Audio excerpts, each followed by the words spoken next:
요즘 매일 성경은 창세기를 묵상하고 있습니다. 1장부터 시작해서 요즘에는 아브라함 이야기로 진입을 했죠.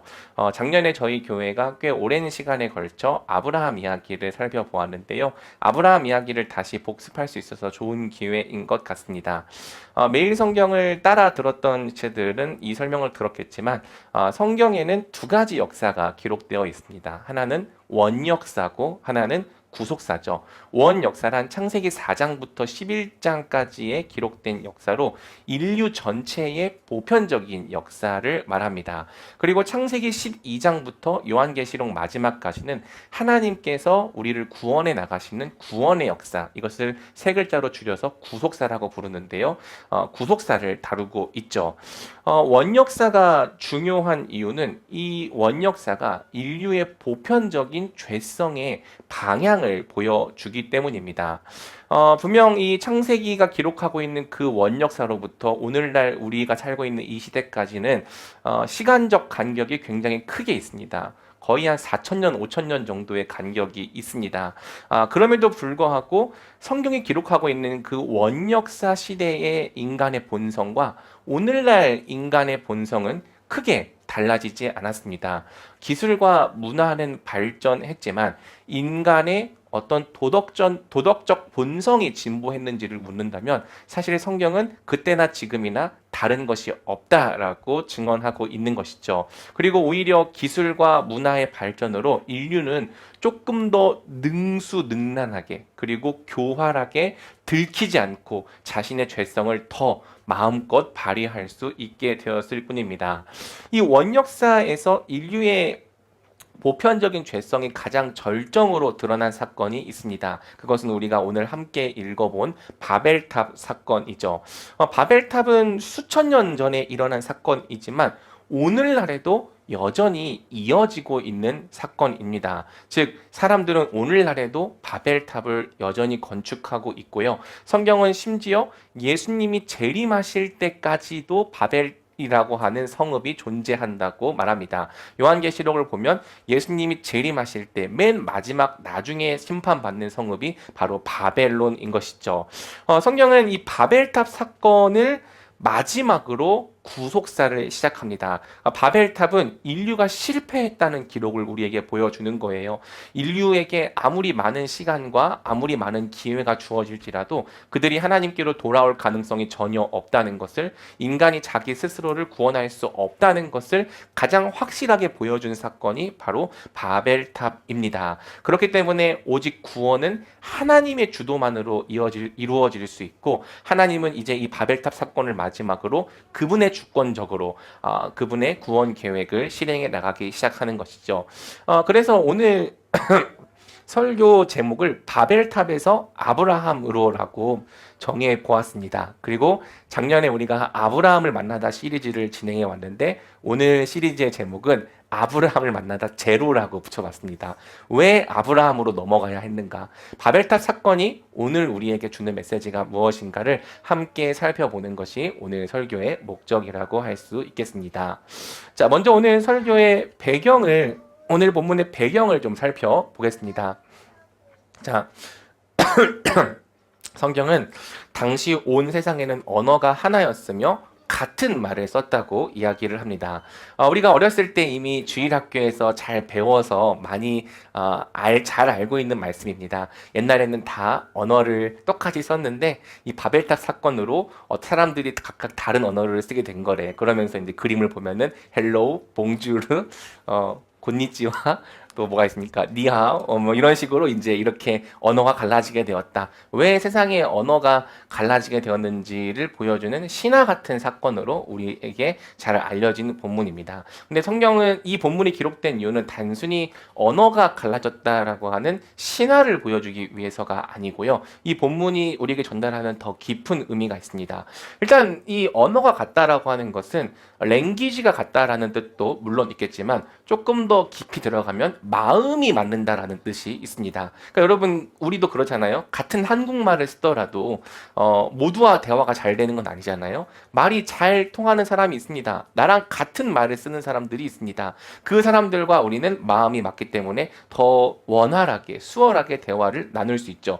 언어가 하나였다, 같은 말을 썼다는 것은 그들의 랭귀지가 같을 뿐 아니라 생각이 똑같았다, 사상이 똑같았다, 방향이 똑같았다, 그들의 마음이 하나였다라는 뜻으로 이해할 수 있죠. 이 사람들은 시날 땅이라고 하는 곳에 모여서 정착을 하게 됩니다. 이 시날 땅이라고 하는 것은 메소포타미아 남부 지역이고요. 바로 이 사람들이 우리가 잘 아는 수메르 문명을 일으킨 사람들이죠.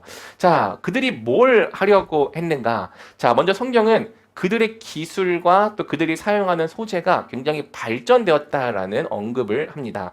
우리 창세기 11장 3절을 같이 한 목소리로 읽어보겠습니다. 시작. 그들이 서로 말했습니다. 자, 우리가 벽돌을 만들어 단단하게 꽂자. 그들은 돌을 대신 벽돌을, 진흙 대신 역청을 사용했습니다. 네, 이 사람들의 기술은 굉장히 발전되었습니다.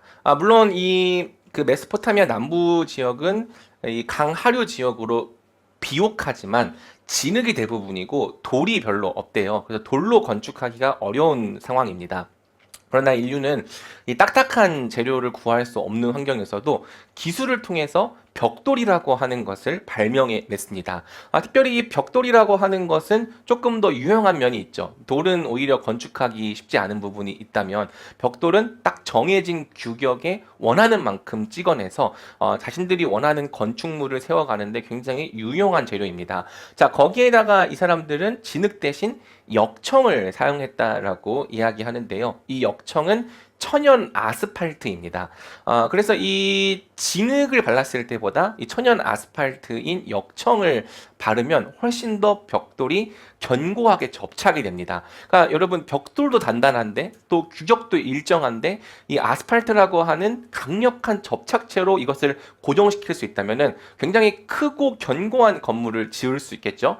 게다가 이 역청은 방수제 역할도 했습니다. 예전에 그 노아가 방주를 지을 때 본문을 살펴보면 이 방주의 방수성을 더하기 위해서 안팎으로 역청을 칠하는데요. 이 역청을 칠해주면 굉장히 강력하고 견고한 구조물이 되는 것을 넘어서 또한 방수 효과까지 기대해 볼 수 있었던 것이죠. 자, 이 사람들이 이렇게 벽돌이라고 하는 놀라운 기술과 이 천연 아스팔트라고 하는 꿈의 소재를 발견한 다음에 하자고 하는 일이 무엇입니까? 그것이 바로 창세기 11장 4절이죠. 우리 같이 읽어보겠습니다. 시작. 우리들이 말했습니다. 자, 우리가 우리를 위해 성을 쌓고 하늘까지 닿는 탑을 쌓자. 우리를 위해 이름을 내고 온 지면에 흩어지지 않게 하자. 네, 이 사람들이 하고자 했던 일은 뭐냐면요, 바로 성과 탑을 만들자입니다. 보통 바벨탑 사건이라고 하니까 사람들은 탑만 만들었다라고 기억을 하는데요. 성경을 자세히 보면 이 사람들이 만들려고 했던 것은 두 가지입니다. 하나는 성이죠. 성이라고 하는 것은 인간들만의 도시를 건축하겠다라는 의미입니다. 그러니까 기술과 문화로서 인간이 자기 스스로를 구원해낼 수 있는 유토피아를 만들겠다라고 하는 시도가 성경에는 기록되어 있는 것이죠. 그리고 또 성벽을 둘러싸으면 이 성벽이 외부의 공격으로부터 보호를 해주잖아요. 따라서 이 성을 만들자라고 하는 것은 스스로를 구원하겠다라고 하는 시도. 그러니까 이 성이라고 하는 것은 정리하면 스스로를 구원하고 이 안에다가 누구도 침범할 수 없는 인간들만의 유토피아를 만들겠다라는 시도로 이해해 볼 수 있습니다. 그리고 이 사람들은 단순히 성만 만드는 것이 아니라 또 뭘 하려고 했죠? 그 중앙에다가 하늘까지 닿는 탑을 만들려고 했죠. 이 탑은요, 단순히 보호를 위한 수단이 아니고요, 인간이 스스로 이름을 얻기 위한 수단이라고 성경은 기록하고 있습니다. 우리를 위해 이름을 내자. 우리가 우리 스스로를 영광스럽게 하자. 그러니까 단순히 인간은 구원을 성취하는 것을 넘어서 이 바벨탑이라고 하는 것을 통해서 우리가 얼마나 대단한 존재인지, 우리가 얼마나 위대한 존재인지, 우리가 얼마나 가치 있는 자들인지, 우리가 얼마나 영광스러운 존재인지를 입증하려고 했던 거예요. 자, 여기까지만 보면은 뭐 이게 그렇게 큰 문제인가라고 생각할 수도 있겠는데요. 결국 이 인간들이 하려고 했던 최종적인 목적이 뭐냐면 바로 하나님을 대적하고 하나님을 자신들의 세계로부터 배제하는 일이었다는 것입니다. 자, 아까 제가 역청을 바른 것이 방수제 효과가 있다고 했잖아요. 여러분, 이것은 마치 노아의 홍수 때의 심판 사건을 기억하게 하는 것 같습니다. 그러니까 무엇으로부터 보호하려고 했는가? 하나님의 모든 심판과 죄의 저주로부터 자신들을 보호하려고 한 것이죠. 더 이상 하나님이 우리를 건들 수 없게, 어떠한 심판으로도 또 어떠한 죄의 저주로도 우리를 건들 수 없게 스스로를 보호할 수 있는 탑을 만들자, 성을 만들자. 그래서 하나님으로부터 우리를 구원하자라고 하는 시도가 바로 이 바벨탑에 들어가 있는 거고요. 또 마지막에 온 지면이 흩어지지 않게 하자라고 하는 것은 하나님께서 본래 사람에게 주신 사명을 대적하는 일입니다. 원래 하나님께서 사람에게 생육하고 번성하고 땅에 충만하라고 말씀하셨잖아요. 그런데 땅에 충만하라고 하신 그 말씀을 우리가 따르지 않겠다는 것이죠. 우리는 한 곳에 모여서 똘똘 뭉쳐서 더 이상 흩어지지 않는 삶을 살겠다. 그러니까 이 바벨탑의 최종적인 목적은 하나님의 명령을 반대하고 대적하는 것에 있었다라고 성경은 말하는 거예요. 사람은 기술과 문화의 발전을 통해서 하나님이 없는 구원을 추구했습니다. 하나님이 필요 없는 구원, 자기들이 스스로 해내는 구원, 그리고 사람은 이 기술과 문화의 발전을 통해서 하나님이 없는 영광도 추구했죠. 하나님이 나를 높여주시는 것이 아니라 우리가 우리 스스로를 위대하고 영광스럽게 하겠다. 그러니까 기술과 문화 자체가 나쁜 것은 아니지만 사람들은 이때로부터 오늘날까지 자신의 그 어떤 능력과 지혜를 통해서 바벨탑을 쌓으려 했던 것입니다. 기술과 문화라고 하는 바벨탑, 인간의 지혜와 능력이라고 하는 바벨탑을 통해서 스스로를 구원하고 영광스럽게 하려고 하는 것이 죄의 본성이라고 오늘 본문은 기록하고 있는 거예요. 사랑하는 여러분, 오늘 본문을 우리가 자세히 보아야 할 것은 아까 말했던 것처럼 이 바벨탑의 본성이 오늘날 우리에게도 여전히 지속되고 있기 때문입니다. 사람들은 오늘날에도 자신의 구원과 영광을 위한 바벨탑을 여전히 쌓고 있습니다. 먼저 우리는 우리 자신을 위한, 구원하기 위한 바벨탑을 쌓죠. 미래의 모든 불확실함으로부터 나를 구원하기 위해 바벨탑을 쌓습니다. 그리고 죄로 말미암은 저주, 그러니까 죄로 말미암은 저주라고 하는 것은 뭐 질병이라든지 사고라든지 이 세상에 들어오는 모든 이 재해로부터 나를 구원하기 위해서 바벨탑을 쌓습니다. 그리고 궁극적으로는 하나님의 심판으로부터 그분이 나를 건드려도 내가 스스로를 보호할 수 있고 내 스스로를 지킬 수 있게끔 바벨탑을 쌓는 것이죠. 어떤 문제가 닥쳐와도 나를 지켜낼 수 있는 바벨탑과 성을 쌓아놓고서 그 안에 있는 것으로 안전하다고 느끼는 것이 오늘날 우리의 여전한 본성이라는 거예요. 가장 사람들이 많이 쌓는 바벨탑은 역시 돈이라고 할 수 있겠죠. 오늘날 사람들은 여전히 통장 잔고라고 하는 바벨탑을 쌓아 올리고 주가 지수라고 하는 바벨탑, 부동산 시세라고 하는 바벨탑, 또 코인 그래프라고 하는 바벨탑을 쌓아 올리고 있습니다. 그러한 바벨탑을 쌓아 올리면서 이것만 있으면 나의 미래는 안전하고 이것만 있으면 나는 어떠한 재해로부터도 내 스스로를 지켜낼 수 있을 거야 라고 안심하는 사람들이 있죠. 어떤 사람들은 인맥이라고 하는 바벨탑을 쌓아 올립니다. 그러니까 내가 평소에 어떤 이 유력한 사람들과 관계를 잘 쌓아 올린다면 이 사람들이 내가 위기에 빠졌거나 또는 도움이 필요할 때 나를 도와줄 거야 라고 하는 기대를 가지면서 열심히 인맥이라고 하는 바벨탑을 쌓아가는 사람들이 있죠. 반면에 자기 개발이라고 하는 바벨탑을 쌓아 올리는 사람들도 있습니다. 그러니까 믿을 건 나밖에 없다. 그러니까 나라고 하는 사람의 실력을 이만큼 쌓아 올리면 어떤 환경과 상황에 던져질지라도 나는 그것을 다 극복해낼 수 있을 거야. 나라고 하는 사람의 실력을 바벨탑으로 쌓아 올리는 사람들도 많습니다. 그리고 조금 더 사회적으로 보자면 여전히 계속되고 있는 바벨탑은 기술이죠. 특별히 오늘날 AI가 워낙 발전되었다 보니까 이 AI가 발전된 것을 통해서 인간은 유토피아를 이룰 것이다라고 말하는 사람들도 등장하기 시작했습니다. 모든 사람이 노동으로부터 해방될 것이다. 모든 사람이 무한한 이 자유와 여가 시간을 얻게 될 것이다. 이 메시아이가 심지어 인간의 죽음의 문제를 해결하고 사람을 영생하게 만들어줄 것이다 라는 말을 서슴지 않고 행하는 사람들이 있습니다. 여러분, 이 모든 시도의 공통점이 무엇입니까? 바로 하나님 없이 우리의 능력과 힘과 지혜로 스스로를 구원해 내겠다는 것이죠. 오늘날 우리는 정말 신화 속의 이야기가 아니라 이 기술을 통해 인간이 영생까지 얻어내겠다라고 말하는 시대까지 오게 된 거예요. 자, 그리고 우리는 동시에 우리의 가치, 즉 영광을 나타내기 위한 바벨탑을 쌓죠. 여전히 여기서도 돈이라고 하는 것은 단순히 나를 보호하기 위한 수단이 아니라 내 가치 입증을 하기 위한 수단으로도 자주 사용되는 것 같습니다. 내가 갖고 있는 이 돈을 통해서 나는 가치 있는 사람이야 라고 스스로 인정받기 원하는 사람들이 오늘날 적지 않죠. 그리고 이쪽 분야로 가보면 성취라고 하는 바벨탑도 굉장히 많이 쌓아 올려지는 것 같습니다. 학벌이라고 하는 이 바벨탑, 또는 화려한 이직 경력이라고 하는 바벨탑, 내가 무언가를 이루었다라고 하는 성공이라고 하는 바벨탑, 이러한 바벨탑을 통해서 나는 쓸모 있는 사람이야 라고 하는 가치와 영광을 얻으려고 하는 사람들이 있죠. 외모를 바꾸려고 하는 사람들도 결국엔 바벨탑을 쌓아 올리는 사람입니다. 잘생기고 아름다운 외모를 통해서, 또는 잘생기도 아니면 이제 굉장히 다부진 몸, 늘씬한 몸을 통해서 나는 멋진 사람이고 아름다운 사람이야 라고 하는 가치를 인정받기 원하는 사람들이 있습니다.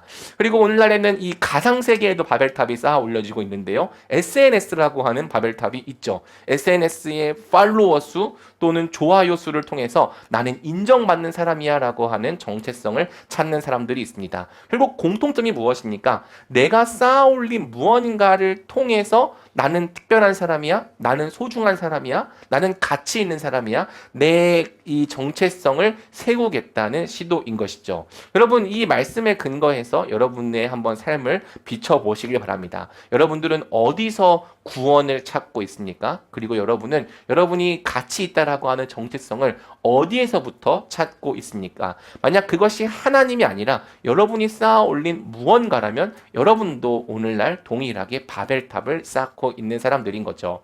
문제는 뭐냐면요, 이 바벨탑이 우리가 기대하는 구원과 영광을 주지 못한다는 것입니다. 항상 그랬죠.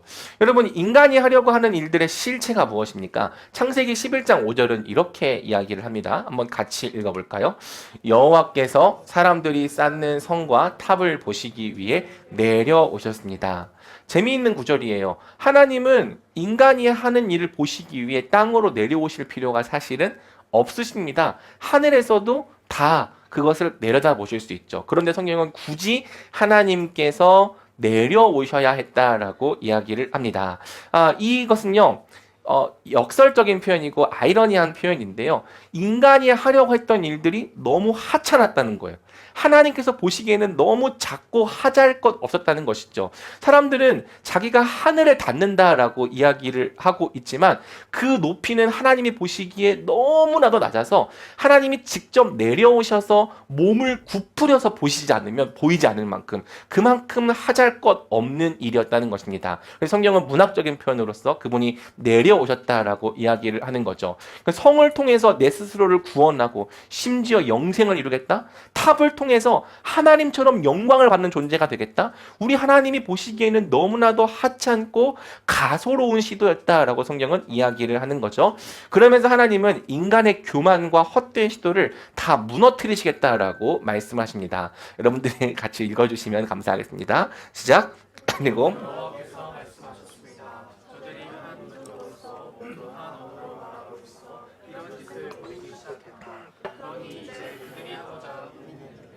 못할 게 없을 것이다. 자, 우리가 내려가서 거기에서 그들의 언어를 혼란하게 해 서로 알아듣지 못하게 하자.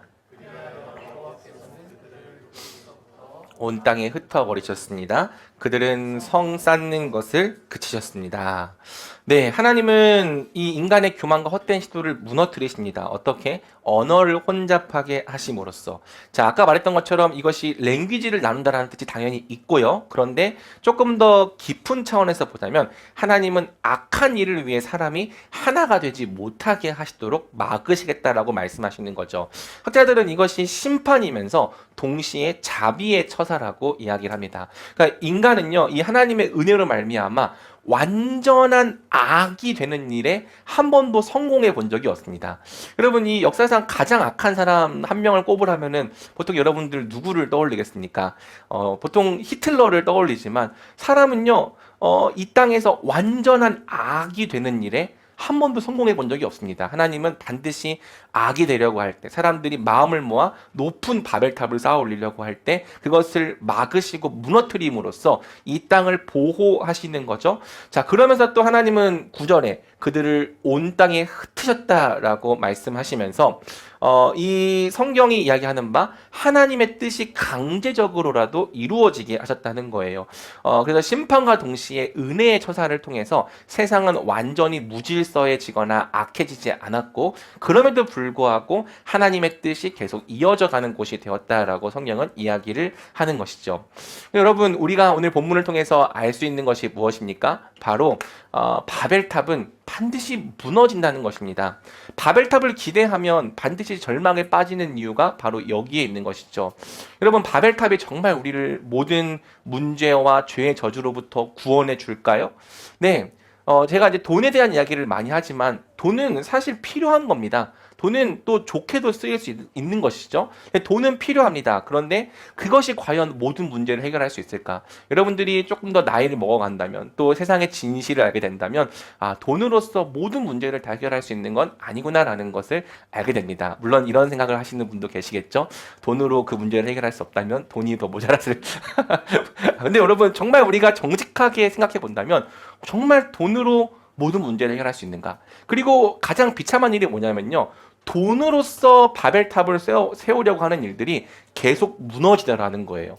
우리는 이것을 통해서 나의 안전한 안전한 탑을 쌓아 올리려고 하지만 계속해서 이 돈이라고 하는 것은 새어나갑니다. 우리가 잘못 투자해서 그것이 새어나갈 수도 있겠지만 누군가가 아플 수도 있는 일이고요, 사고가 날 수도 있는 일이죠. 저희도 지금 한 12월하고 1월 사이에 계속 저도 아프고 애들도 아프고 하다 보니까 2달 사이에 병원비가 100만 원이 넘게 들어갔습니다. 여러분, 돈을 모으려고 해도요, 우리가 다 감당할 수 없는 일들이 벌어집니다. 그럼 여러분, 내가 돈이라고 하는 바벨탑을 쌓으려고 했는데 그 바벨탑이 잘 쌓아 올려지지 않을 때마다 우리는 두려워할 수밖에 없겠죠. 그리고 그 돈이라고 하는 바벨탑이 쌓아 올려지지 않는 것을 통해서 공포에 질릴 수밖에 없는 것입니다. 왜? 그게 날 구원해야 되는데 이게 안 세워지니까. 그러니까 바벨탑을 의지하는 사람들은 늘 두렵고 공포에 떨 수밖에 없는 거죠.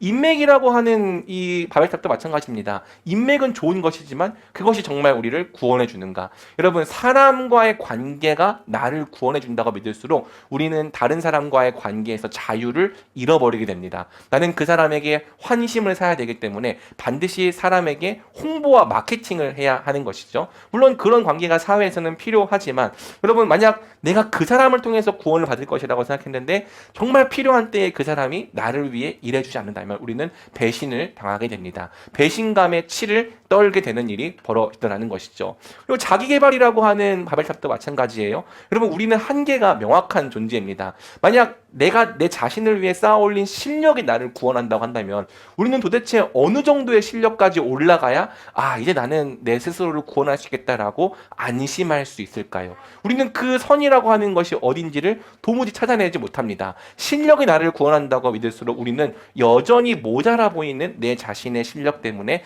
좌절하는 일들을 계속 경험하게 되는 것이죠. 기술도 좋은 것이지만 정말 이 기술이 인류의 구원이 될까? 오늘날 이 AI의 발전이 인간에게 유토피아를 가져다 주기보다는 오히려 디스토피아를 가져다 줄 것이라고 하는 의견이 훨씬 더 많습니다. 바벨탑이 우리를 구원해 주지 못하고 오히려 그것이 계속해서 무너진다라고 하는 것을 역사는 반복적으로 보여준 것이죠. 그리고 여러분, 바벨탑이 정말로 우리를 의롭다고 인정해 줄까요? 돈이 있어야 나는 가치 있는 사람이야 라고 생각하는 사람은요, 돈이 없어질 때마다 나는 무가치한 사람이야 라고 하는 이 정체성의 수렁에 빠지게 될 것입니다. 그럴 수밖에 없겠죠. 또 성취와 성공이 내 자신의 쓸모를 말해준다라고 생각하는 사람은요, 성공하지 못하고 성취하지 못할 때마다 나는 쓸모없는 사람이야, 가치가 없는 사람이야 라고 하는 낮은 자존감의 수렁을 벗어나지 못하게 될 것입니다.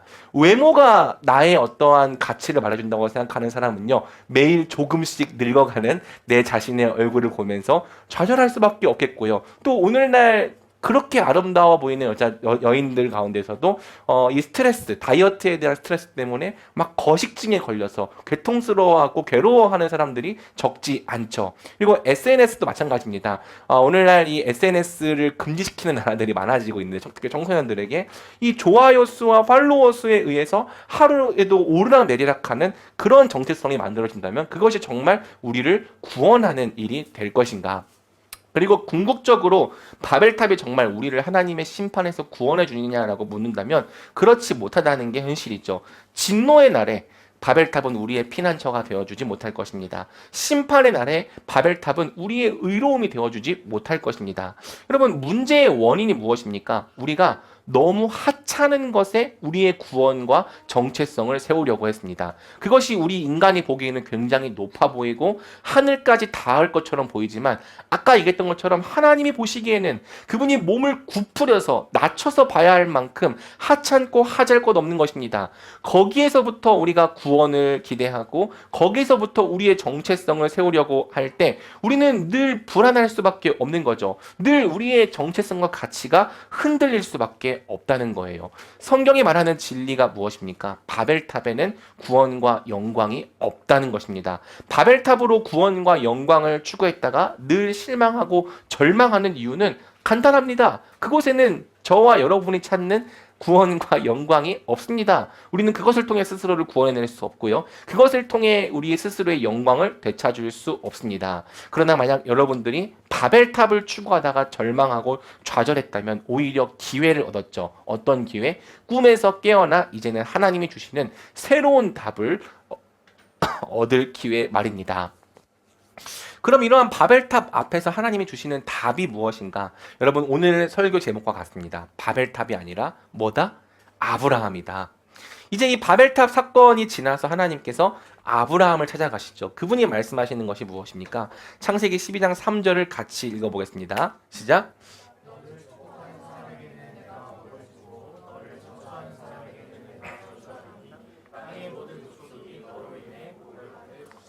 여러분, 이 말씀의 의미가 무엇입니까? 이제는 하나님이 구원하시겠다는 뜻입니다. 너를 저주하는 자를 내가 저주함으로써 너를 지켜내겠다. 더 나아가서 너를 축복하는 자를 내가 축복함으로써 너를 복의 통로가 되게 하겠다. 이 땅의 사람들은 모두 바벨탑을 통해서 구원을 얻으려고 하지만 우리 하나님은 조금 다른 방식으로, 아니 크게 다른 방식으로 사는 사람을 불러내겠다라고 말씀하시는 거죠. 그는 어떤 사람입니까? 구원을 바벨탑이 아니라 하나님에서 찾는 거예요. 하나님이 함께 계시는 것을 진정한 보호와 구원으로 믿고 여기며 살아가는 사람이죠. 여러분, 우리가 아브라함을 통해서 공부했지만 하나님은 이 약속을 지키셨습니다. 하나님은 아브라함의 아내가 파라오에게 빼앗겼을 때도 그 아내를 파라오의 손으로부터 구원해 내셨고요. 또 하나님은 그 땅에 큰 전쟁이 일어났을 때도 아브라함에게 전쟁에서 승리하는 승리를 주셨습니다. 아비멜렉에게 아내를 빼앗겼을 때도 하나님은 아브라함을 구원해 내심으로써 그의 평생에 하나님께서 함께 하심으로 그가 안전했다는 것을 보여주셨죠. 우리 하나님이 구원하신다. 이것이 성경이 말하는 답이고요. 그 다음에 두 번째는 무엇입니까? 창세기 12장 2절도 같이 읽어보겠습니다. 시작. 내가 너를 큰 민족으로 만들고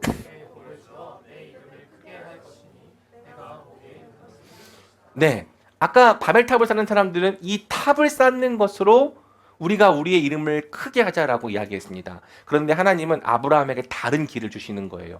내가 너의 이름을 크게 하겠다. 여러분, 우리의 정체성과 우리의 가치는요, 우리가 쌓아 올리는 무언가를 통해서 세워주시는 것이 아니라 하나님이 세워주시는 것입니다. 여러분, 그러한 일들이 아브라함의 인생 가운데서 계속 벌어졌죠.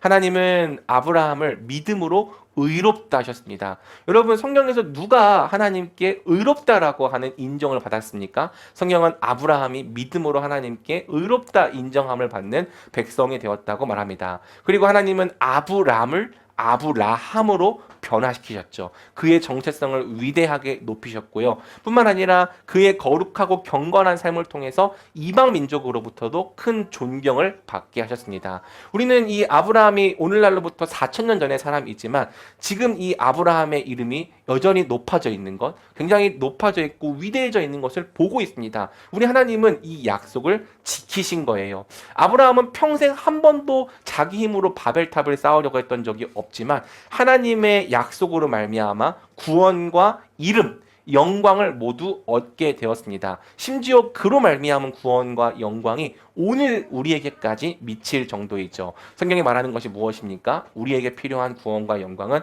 바벨탑이 아니라 하나님께 있다. 그분께서 우리에게 주신다라고 말하는 거예요.